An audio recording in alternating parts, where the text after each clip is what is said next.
Hey guys, what's up? It's me, Crazy Cube Dude here, and well, I know this video is a little bit late, but bear with me.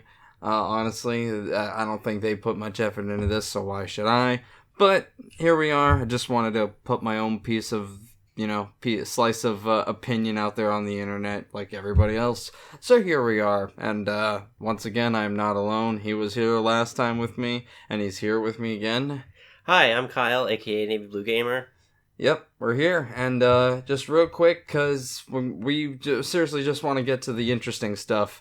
I think it goes without saying, Nintendo kind of stole the show this year, like, single-handedly. After after 3 straight days of what we got, Nintendo literally just had to show up and talk about one thing that we were expecting them to talk about, and they won E3. And, well, we'll get to that. But Ubisoft, the only thing interesting they really had was the Mario plus Rabbids trailer, which, again, Nintendo would show off themselves later. We got the Psychonauts 2 from Xbox finally. Square Enix mostly focused on their Guardians of the Galaxy game, which I hope it turns out good just for the sake of that department. And the fact that the Marvel Avengers game wasn't horrible, but it definitely missed the mark, which is sad because that was a really cool interpretation of MODOK, and I don't know if we're going to be getting... I don't know how much that escalated or pushed things back of us getting MODOK in the MCU, because that was a really cool version, and I'd love to see him in the MCU. But anyways, basically, that was the point of the Square Enix show, was to show us the Guardians game, and we got basically the same, a good bunch of the same footage, just explained, not really explained in the Nintendo show anyway. So I'm really confused about what's happening here.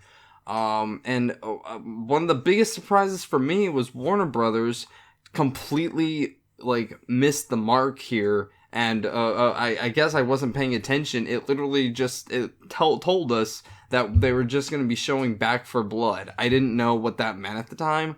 I was hoping for their next fighting game, but here we are. But I am interested in Back 4 Blood, that the spiritual successor to the Left 4 Dead games. I'm interested to see when we get more stuff about that. And something else was interesting. The Intellivision console, that thing is gonna fly by like the Google Stadia, I promise you. But that's just a blast from the past. I think it'll sell on novelty alone for a little bit, and that's about it. And the biggest disaster of Capcom, or the biggest disaster of E3, usually it's EA. This time it was Take-Two. Oh my god. Could they have picked a worse freaking time to do what they did? Nobody cared. Even the people it was supposed to be for did not care. Why? Because no matter what, it was a talk about diversity and equality. Great. This is a show about gaming. This was not the time for that. There is so many people in chat were saying, this is supposed to be for me, and I don't care. Just show us some games. Not one word about a single game was uttered. Nothing. It just makes me sad and so confused. Like, what the hell happened here? Like, who did this? Who planned this?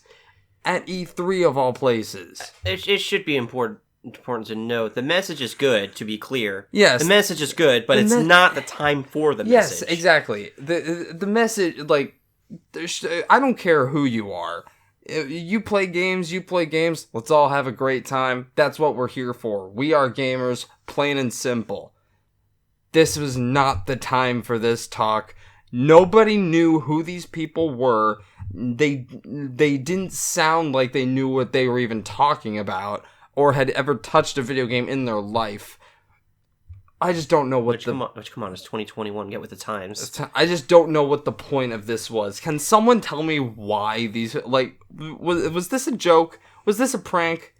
Like, what was this? It would be too cruel for it to be a joke. I don't know. So So anyway, moving on from that, there was literally the indie showcase. Nothing was interesting at the indie showcase either. The indie showcase, the other showcase they had, I don't even remember the names of. There was just nothing, not even from Capcom. The only thing kind of interesting Capcom had were the Phoenix Wright prequels that everyone already knew about, and Capcom was gonna Nintendo is gonna show it later at their show anyway. So literally that was everything leading up to the last day of E3. okay, I'm gonna jump in real quick because it's actually kind of funny how not one but two companies mentioned games that Nintendo is also going to showcase. All three companies, Ubisoft, Square Enix, and Capcom all mentioned games that are going to be at Capcom, at least. At Nintendo. At Nintendo, thank you. The Monster Hunter, like, we got some Monster Hunter news, great, like... Which we'll get to it later, but I'm kind of excited for that. Anyway, so, going on to the actual show of E3, the Nintendo Direct. First of all, the Smash reveal just got it out of the way. Not Doomslayer, unfortunately, even though I didn't exactly have my hopes up. It was just kind of a secret pipe dream. But Kazuya from Tekken. Kazuya, thank you. You can tell how much I really know about that series. Which is strange because I'm probably the one person who played that less than you. I have played Tekken before. I just wasn't paying attention really to who I was playing as and whatnot. It was just for like a couple hours at like friends' houses and whatnot. Anyway, Kazuya from Tekken for Smash, pretty cool. I'll probably use him. When I was actually texting one of my friends at the time who does know Tekken. I said, a Wolverine haircut dude. Wolverine haircut dude, oh my god. Wolverine haircut dude. Then anyway, did your friend know what you were talking about? Yes. Okay, good. It was Ash. Okay. Anyway, Nintendo also showed the Square Enix Guardians game, like I said. So, okay, why? And Astria Ascending. Okay. I was the one who asked to put that up because I actually really like the art direction for the game. And, so do I. And I actually really like the concept of it. It's been a little bit since I watched it, but from what I understand, it's mostly like an RPG experience. And if there's one thing you need to know about me is that I love RPGs, and I've been diving into this series from different angles as much as I can. So let me just say, I am very interested in this game. I would want to learn more about it though before I give a proper judgment of it. I agree, but I am interested. So they showed a couple more games that we don't really need to talk about. I think they showed Just Dance, which I guess they were obligated to, but they didn't even show the last 30 seconds on it, so whatever. They didn't care about it, neither do we. So Super Monkey Ball. I'm excited! Yeah. I'm excited! I'm pretty excited for that too. That's pretty cool that they remember Super Monkey Ball. I have a memory of this was back when I went to church with my grandparents early on when I lived with them. I used to hang out at one of my church mates' place all the time, and they had Super Monkey Ball 2, or I guess it's just called Monkey Ball 2. But we used to play that game all the time, and we were not good at it, but it was a lot of fun. Right. And I recently played that Super Monkey Ball game that came out on the Switch like a couple years ago, I think, at this point. Right. And I had a lot of fun with that. I'm still not good at it. Probably say the same for this when it comes out, but I'm still going to have fun with it. Well, we'll see.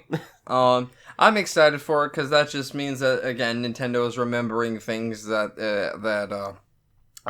we thought they've forgotten, which, again, we'll get to in a minute. Mario Party Superstars followed that, which the first Mario Party game, Red Alert, that supports online play. Finally. Holy crap. Something to note is that it is not a brand new Mario Party title outright. It is another celebration of the Mario Party series, which I don't have a problem with exactly. I saw a comment on this. I wish I remembered who it was so I could credit them, but I did see a comment on it where it was like, this is the Mario Party Top 100 done right. Yeah, I saw that same thing. And I was like, that I can 100% agree with that. I mean, you're not wrong. So now, it might be a little early to say that, considering the game's not out yet. Right. But knowing that it's with the original boards from the N64 days, I think we have something probably going to be fine. We have something to look forward to. But after that, okay. Red alert. This is not a drill. The rumors were true. I'm so glad. This is why I made that E3 pre-predictions video, just so I can say that I mentioned it before it was announced. Not only did they finally mention they're still working on Prime 4, but finally, after 19 freaking years, we are getting the follow-up to Metroid Fusion, Metroid 5 Dread, on the Switch in 4 freaking months from now. I saw Actually 3. Closer to 3. 3 months and a week. I saw the opening of Metroid 5 Dread, and right when it just cuts out, my mouth was just hung open. Like, they actually freaking did that. Oh my god. Like, I am so excited for this. I saw the tree houses that they did later on. I saw the development history video that he did for it. I am so happy for this and excited for this game. I cannot even tell you. Like, I think it just goes without saying. I can't freaking wait. And with that being said, I decided, I haven't announced this on my channel or anything yet. Well, now you're about to. I am about to now. I'm going to be doing, I already covered AM2R, which is, in my opinion, not that I don't like Samus Returns. I think that's a great game, but I love AM2R. That I prefer that version, you know what I'm saying? I've played that for the channel. I'm going to be doing Super Metroid, of course, because I can't miss that one. You can't not do it. Exactly, I can't not do it. And then, of course, Fusion leading into Metroid Dread eventually. But all I have to say is between Sonic Colors coming out in September, Metroid Dread coming out in October, and Skyward Sword coming out next month, and Pokemon, the remakes, and the Legends Arceus coming out the holidays in November and next year. Which is interesting because they never actually brought those up at all. No, we'll get. Yeah, they didn't bring up Pokemon whatsoever, which is interesting. That actually surprised me more than anything. Yes, that would not even a 30-second mention. But with all those games coming out, my wallet's going. No more, please, no more. I just open it up and poof. There's wings attached to nothing. Pretty much. So, yeah, Metroid Dread, hell yes, thank you. Tactical Nuke, boom, Nintendo 1 E3, right there. And that's not even just coming from being a Metroid fan, that's just Tactical Nuke, boom, right there. A couple games we already knew about, I want to mention real quick, because I actually don't see it in the list, because I don't think Monster Hunter's on there at all. Oh no, Monster Hunter! I did not put Monster Hunter on here. I'm actually looking forward to this one because looking at that particular one, it makes me think that that's a really good game for newcomers of the series to dive into. Really, looking into how the style is and how it's laid out. Okay. Again, too early to say that for sure, but I do like Monster Hunter, but I haven't played any of the games yet myself. I haven't had the chance to. And that's why I say that, because I'm the same way. And I'm looking at that and I'm like, that's a game I could get into. Alright, maybe we'll dive into it together. This will be interesting. So that is interesting. We can actually talk to Chase about that, because he plays it from time to time. Oh, true. Anyway, so they mentioned that at Capcom, I believe, and they also mentioned it here. So yeah. The WarioWare. Now, when this was announced, I was like, "Holy crap! They remembered Wario exists!"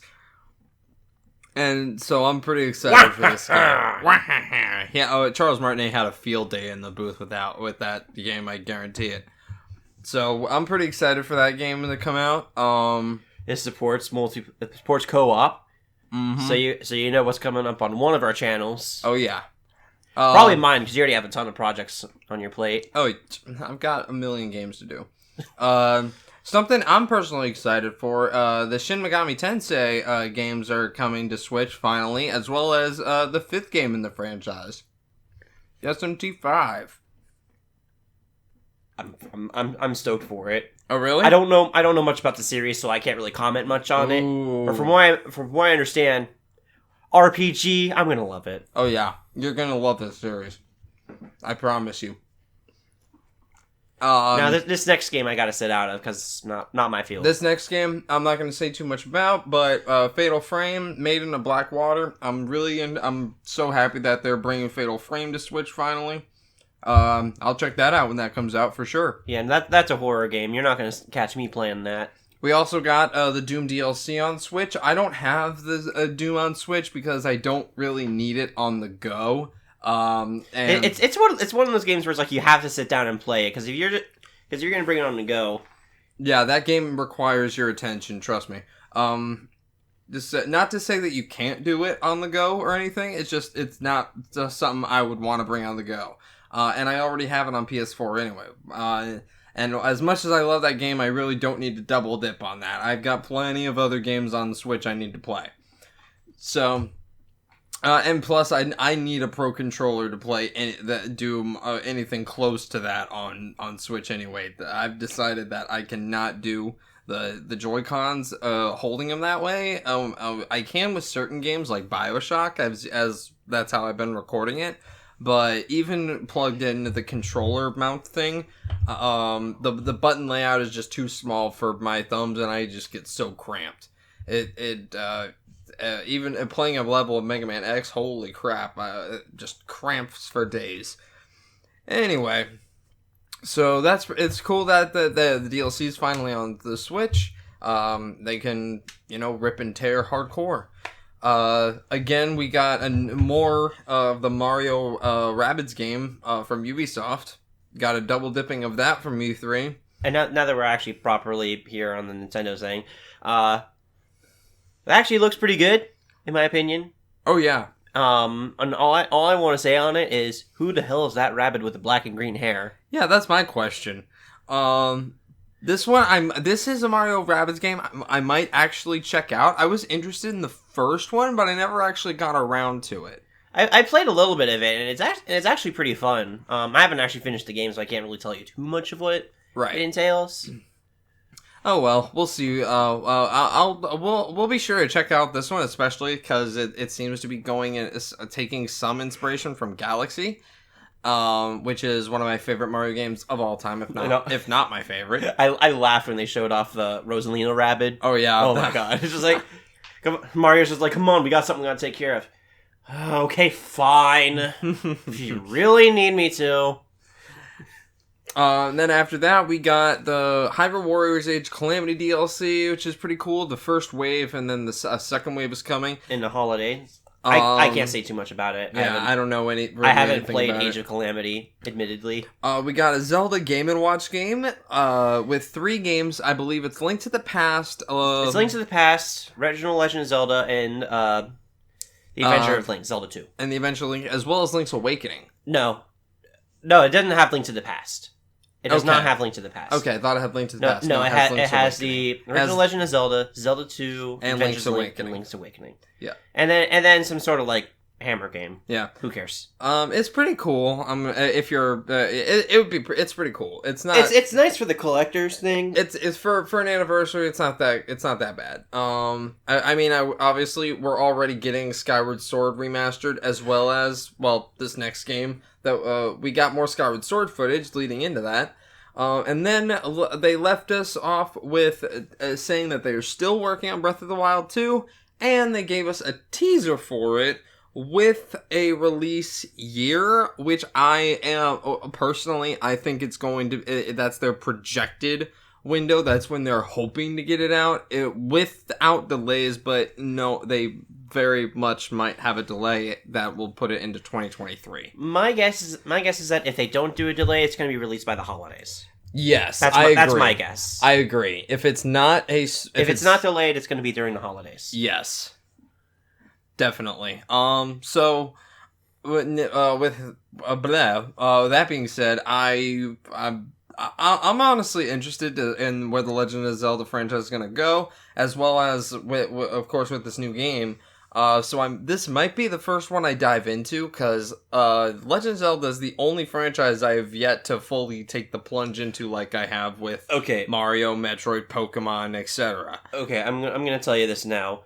As far as a title to get into the series with, Breath of the Wild and then the projected title of Breath of the Wild 2 are not good ones to get started with. No?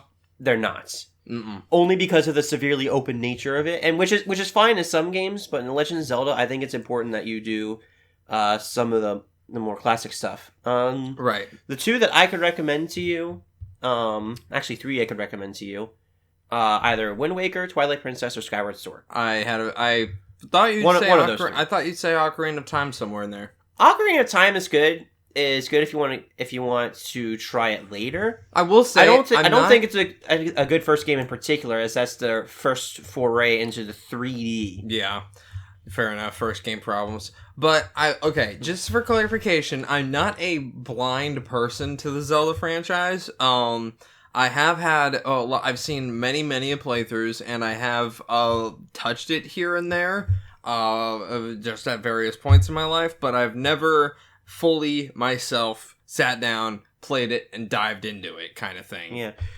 Oh, and one more problem that Ocarina of Time has is, as fantastic of a game as it is, it can also be kind of hard to know what you have to do next.